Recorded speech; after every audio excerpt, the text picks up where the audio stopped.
Okay, so in chapter 2, we're going to talk about chemistry. And in this particular video, we're going to focus on basic chemistry. But the reason why we talk about chemistry and anatomy and physiology is that the body is made up of many different chemicals. In fact, chemistry really underlies all physiological reactions. You know, things like movement and digestion, pumping of your heart, and your nervous system all rely on chemical concepts. Even your own human body structure relates to chemistry. Now, we can talk about chemistry in terms of its basic elements and how it relates to biology. We call it biochemistry. And in this video, we're going to have an introduction to basic chemistry. So matter is anything that has mass and occupies space. When we talk about matter, there are things that can be seen, smelled, and felt. You know, our bodies are made of matter. You're probably sitting or standing on some matter as we speak. Maybe you can smell the matter in the atmosphere around you.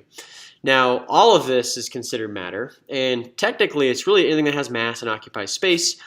And when we talk about something that has weight, really the weight of something is the mass of that object or substance with the effects of gravity. So what we'll find then is that, you know, in the vacuum of space, you're effectively weightless because there is no gravity in space, at least no apparent gravity. And that doesn't mean you don't have mass. It just means that there's no weight. You're weightless because the effect of gravity is close to zero. Now, on Earth, our mass under gravity has a particular weight. So your own body weight, the weight of your car, the weight of your own desk around you, or your computer, your phone, is all dependent on its mass and the effects of gravity. Now, we know that matter can exist in a variety of different states. It can exist as a solid, a liquid, and a gas. We define a solid as something that has a definite shape, so it doesn't change shape, and it has definite volume, so the volume is also unchanging. So an example of a solid would be, you know, most minerals and ice are examples of solids. Now, liquid has a changeable shape, but a definite volume. So its volume doesn't change, right? So you might have a jar of honey, right? So that honey in the jar has a particular volume, and it's the volume that it occupies within that jar. If you pour that honey out of the jar, it's going to change its shape, and it's going to start to fill in any kind of container you're filling it or pouring it into. And that changeable shape is what defines it as a liquid. However, that won't change its volume. You're still going to have the same volume of honey from that jar into whatever else you pour it into. So that's why it's a liquid. Now, we define a gas as one which has a changeable shape and a changeable volume. So an example of this would be where, you know, gases that are warm have a tendency to expand, and gases that are cooler have a tendency to kind of contract and have a lower volume. And we also know that gases can change shape like a liquid because gases will occupy whatever kind of space that they're within or contained within. So on the surface of Earth, you know, the gas on Earth sort of forms our atmosphere, which is spherical around our own spherical Earth. Now, the gas that fills in your lungs when you take a deep breath, well, it changes shape as it goes down your airways and occupies those spaces along your airways. But ultimately, the volume of that gas can also change with respect to things like temperature. Now, energy is the capacity to do work or put matter in motion. Now, energy does not have a mass, so we can't really say that energy has a particular mass, nor does it necessarily take up space. But this is because energy comes in a variety of different forms.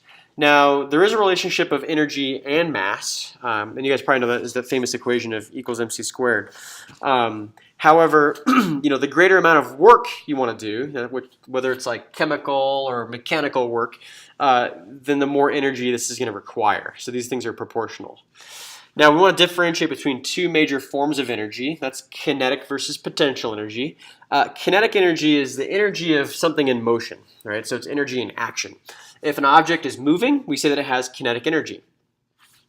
Potential energy is stored or inactive energy, and this is the energy of an object that isn't necessarily in motion. It could be, but it has some energy that's contained within its current position or state.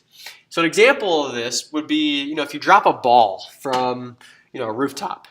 Before you drop that ball, it has its maximal potential energy, right? It's stored energy because it's going to have a tendency to want to fall down towards Earth. Now, as that ball drops, its potential energy will be converted to kinetic energy because gravity is going to start to pull it down towards Earth, and it's going to accelerate in the direction of gravity. And so that potential energy is converted to kinetic energy as that ball, reaches or zooms towards the ground at that point. So in terms of total energy in the system, it's unchanged. It's just that one form of energy can be converted to another. So that potential energy can be converted to kinetic.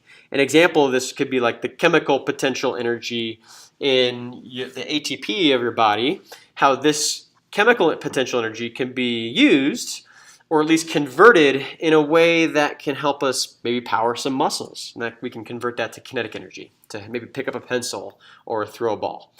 Now, energy can be transformed from potential to kinetic. And the example I gave was, ATP in your body can be used for muscle motion, or a ball on the roof. If you drop it, its potential energy can be converted to kinetic because it's going to, accelerate towards Earth. Now, energy can come in a variety of different forms. We have chemical, electrical, mechanical, or radiant energy. And most of the energy we'll talk about in this class is going to be the first three. So chemical energy in our body is basically the energy currency we talk about with respect to ATP.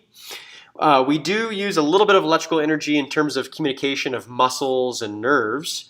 And mechanical energy is a form of energy we use for motion, right? So if you're moving your own body around, or you're moving materials around the inside of your body, whether it's blood or digestive contents, that's all mechanical energy. And this mechanical energy can be derived from the chemical energy within your body. So you can interconvert these particular types of energy. Now, radiant and electromagnetic energy are things that you encounter on a daily basis, and these all travel in waves. So examples of radiant and electromagnetic energy include things like heat, which is what we emit. Our body actually emits, radiant energy in the form of infrared electromagnetic energy. Visible light, UV light, and X-rays are also other examples of radiant or electromagnetic energy. Now, energy can be converted from one form to another. It turns out that you can't ever really use up energy. You can only just convert it from one form to another. So turning on a lamp can convert electrical energy into light energy. Or, dephosphorylating ATP can help to power your own skeletal muscle tissue to move your arm. So it turns out, though, that energy conversions are typically inefficient, so that some energy is lost as heat. When we say lost, we mean that energy is essentially not usable. And it turns out that ATP, most of the energy, chemical energy in ATP, is actually lost as heat. This is really what underlies most of our body heat. So it turns out that more than half of the chemical energy in ATP is lost as heat.